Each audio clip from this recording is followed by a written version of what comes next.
LSD ya Pak. Sekarang setelah kemarin sempat ada pertemuan di DPP, sekarang langkah lanjutannya seperti apa nih Pak? Ya, sampai hari ini memang komunikasi kemudian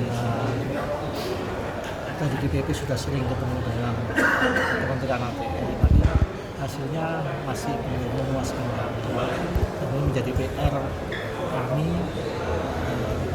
untuk kedepannya. Kami sih sudah memberikan saran jangan dikebiri angka 87% untuk LSD atau LPS, tetapi harusnya teknologi pangan itu yang harus dikedepankan, sehingga kami dari seluruh pengembang yang ada di Indonesia itu sangat mendukung adanya ketahanan pangan, adanya swasembada pangan. Tetapi jangan sampai swasembada pangan ini justru mematikan sektor lain yang jadi program unggulan Pak Prabowo juga, ini penyediaan 3 juta. Kalau dalam tadi ini juga nggak kan itu LSD penentuannya sendiri itu kan juga masih abu-abu. Pokoknya kelihatan dari atas hijau gitu jadi ini. Nah, apakah dari RE juga ada nge-push untuk harus ada aturan yang jelas nih, ini lahan LSD apa tidak gitu? Ya, pada saat rakernas kemarin juga sudah kami sampaikan. Jadi cukup banyak lahan-lahan yang nyata-nyatanya tidak bisa menjadi sawah, seperti tanah-tanah di pegunungan yang tidak ada airnya, itu masuk di dalam zona LSD. Yang lebih memprihatinkan lagi adalah cukup banyak ratusan proyek yang secara perizinan itu sudah keluar. Produknya yang mengeluarkan BPN berupa sertifikat hak guna bangunan tertulis perumahan. Tetapi mereka mentahkan dengan aturan LSD. Jadi ini kan kontradiktif. Ya, kontradiktif.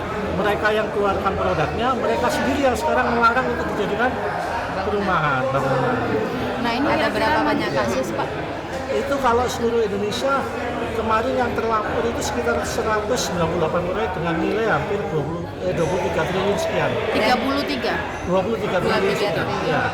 Dan di Jawa Timur itu berapa persen kasus seperti itu, Pak? Wah, cukup banyak kalau Jawa Timur. Sampai berapanya Pak? Mungkin bisa sekitar 20-30% ada di Jawa Timur. Artinya ada kestagnanan dalam hal penyediaan rumah akhirnya dengan kasus seperti ini. Ke depan saya lihat pasti mati suri semua. Jadi dampaknya ini sangat luar biasa. Tidak hanya kami ini bagian kecil, pengembang ini bagian kecil. Tetapi secara makro itu pertumbuhan ekonomi akan terganggu. Karena apa? Seperti ini turunannya kan ada lebih 170 industri yang terlibat di dalam proses pembangunan perumahan. Itu akan juga terkena imbas. Belum lagi masalah tenaga kerja. Berapa juta nanti yang kehilangan pekerjaan gara-gara ini. Bagi pemerintah kota kabupaten juga akan kehilangan PAD karena sudah tidak ada BPATB. Jadi luar biasa sekali dampaknya. Makanya kami sangat berharap bahwa pemerintah bisa meninjau ulang kebijakan ini. Kita sama-sama bagaimana ketahanan pangannya jalan, tapi sektor papan yang menjadi kebutuhan dasar dari manusia ini, dari masyarakat juga terpenuhi. Karena kita tahu bahwa backlog perumahan saat ini sudah di angka 9 juta lebih. Sementara lahan sudah tidak ada, karena semua sudah dikunci menjadi LSD. Ada ini nggak Pak, koordinasi dengan Gubernur Jawa Timur nggak Pak terkait LSD? Sudah, kita selalu komunikasi dengan Dinas Perkim, Cipta Karya Provinsi Jawa Timur. Jadi bolanya sekarang tidak lagi di daerah, tapi di pusat. Arahannya dari Gubernur ada nggak? Mungkin Bu Kofifa punya Bisa basis, Pak. Jadi kalau sementara ini ya, kalau saya lihat itu permintaan dari Kementerian ATR, masing-masing daerah harus segera menyelesaikan RT RW-nya yang sudah mereka tetapkan minimal harus 87%